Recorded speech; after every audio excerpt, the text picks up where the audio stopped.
Anthu awiri okondana anakwatirana ku dera la Chinguize ku Maputo nthawi ina yake. Anthu awawa anali mu chikondi cha nsapato ndi nsokosi pomwe pali winanso ali pompo. Anadziwika dera lonse ndi kukondana kwawo. Iwo ankati nada nos separará, aconteça o que acontecer. Muchipwitikizi kwawoko kutanthauza kuti pangavute motani palibe choterekanisa. Anali example ya mmene chikondi chikuyenera kukhalira padenga pa nyumba yawo, tochi yosazima mpaka kalekale. Ndipo akhwini adera limene lolo nkhani inawapeza za anthu awiri okondanawa. Usiku wina akinyi ndi akhwini anayima pamwamba pa nyumba yawo kuti azidusidwa ndi kamphepo kabwino, ndipo maso awo anaona tochi yomwe sinkazima ija pamwamba pa nyumba ija.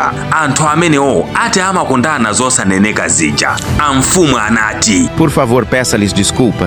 Kusonyeza kuti nzosatheka mkaziyo amakamba zoti amamukonda mamunayo kamba koti pali ndalama. Pomwe akhwini ankati mkaziyo ndi wakhalidwe nchifukwa chake chikondi chawo chili cholimba zedi. Anali akupanga madibeti pamene paja mpaka anabwera ndi plani yoti awayese mayeso anthu okondanawo. Tsiku lotsatira akhwini anamutuma munthu kuti apite kwa mamuna uja okonda mkazi wake uja. Anampasira uthenga ndi wantchito wawo. Akhwini ati akukonda kwambiri ndipo akukufuna. Ukawapha akazi ako ati udzawakwatira iwo muzizakhala mwachisangalalo. Mzibambo anayankha nati, Que o amor seja amor, não desencoraje ninguém, deixe que se amem uns aos outros. Kusonyeza kuti ukandipepesere kwa iwo wa akhwini ndipo ukawauze zoti olo kutabwera makhwini 1000 mkazi wanga yekhayo sindingamusiye, nzamuteteza ndi kumusamalira moyo wanga onse. Akhwini anamva izi ndipo inali no 10 ya akinyi kuti amuyeseno mkazi uja.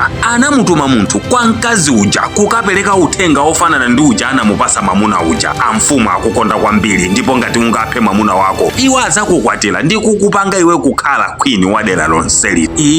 Abale koma nzoona okay chabwino ndiye tipange plan around cham'ma 2 ndi 3 koloko kummawa. Tochi yapadenga pathu ija ndizayizimisa ndipo ikazangozima muzadziwa kuti mission yatheka ndamuzimisa. Amfumu analandira uthengawu ndipo anayitanisa asilikali ake nati mukangoona tochi yazima changu muzakalowe mnyumbamo ndi kumupulumusa mzibamboyo ndi kummanga mkaziyo pompo. Amfumu ndi akazi awo anali pamwamba kuyang'anira kuti tochi izimadi, koma ndithu pomwe inkakwana nthawi ananena mkazija tochi inazimadi. Changu asilikali analowa mnyumba mwa mzimayi uja koma inali too late. Miriam wakonza kale mamuna wake. Mkazi anamangidwa koma mamuna wake atamutsogoza. Amfumu analusa kwambiri nati azimayi ndi ubale wanji muli nawo inu ndi ndalama zoti mpaka kulolera kuchita uchimo wina uliwonse bola pakhale ndalama basi. Ndipo usiku umenewu amfumu sanagone. Kummawa kutacha anayitana nduna yake ndi kuyiuza kuti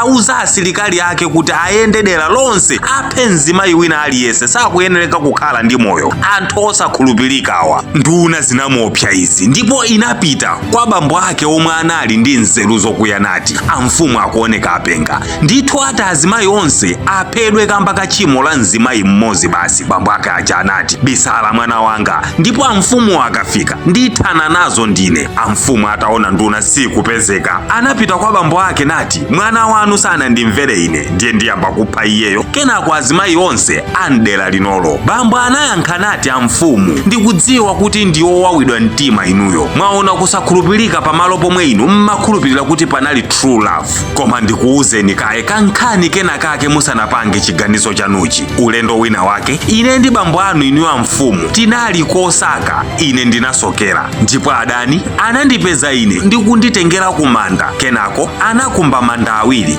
amodzi oti andikulire ine ndinkaganiza choncho. Ndipo kenako anabweresa mtembo opanda mutu nati munthu uyuyu anapha mamuna wanga kamba kuti ati ankandifunisisa ine. Anachosa chigoba ndikudzionesa kuti anali msilikali wachikazi. Kenako anati mukwirire munthuyu pafupi ndi mamuna wangayu, kenako ine ndizipha ndipo ndikafa undiyike limodzi ndi mamuna wangayu tikhale tili tonse tinalonjezana kuti tizafera limodzi mpaka kalekale. kalekale. Eti kenako mzimayi anaziphadi yekha pozicheka pakhosi ndi kuziperekera yekha nsembe kamba kachikondi. Mzibambo anapitiliza nati tsiku limene lolo ndilo ndinayamba kukhulupirira kuti chikondi mmoyo uno chilipodi. Ndiye bwana mfumu, musalole kusakhulupirika kwa mkazi mmodzi kulanga akazi onse. Inda akazi oyipa alipodi ochuluka, koma abwinonso mkati monso aliponso oti ali ndi chikondi choonadi ndi masacrifice ochuluka. Amfumu inawagwira mtima nkhani ya mzibamboyu, ndipo analamula asilikali ake kuti basi asachite zimenezo zophazi mayizo. Amfumu anamvesesa kuti ngakhale wina angayipe motani, zimenezo zisatifokese kunjoya nawo anthu tili nawo mbali yomwe akuonetsa ubwino wawo.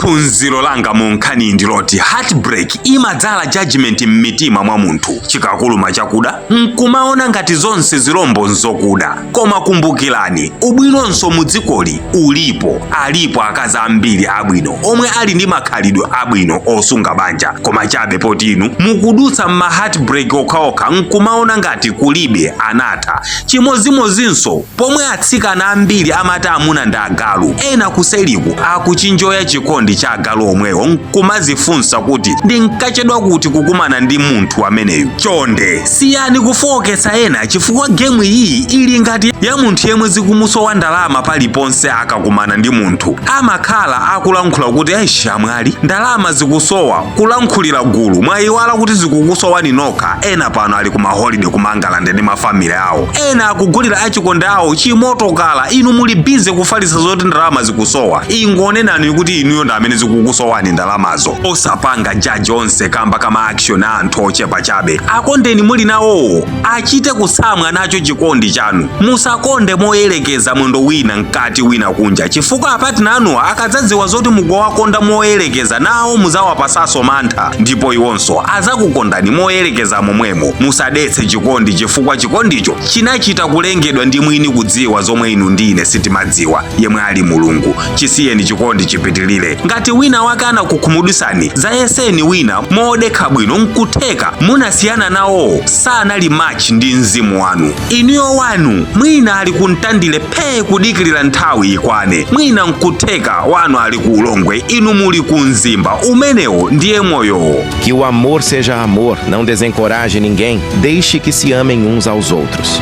Ndine Dini Studios, osayiwala kuwakonda achikondi anuwo mosalekeza. Ine ndikundipanga ka like ndi ka comment ndikufotokoza kuti mwamvanji, kenako mukumbukirenso kuti nzako akakugayira nanunso gawani. Ine ndagayira inu uthengawu, ndiye inu musawamane aneba nzaulere izi.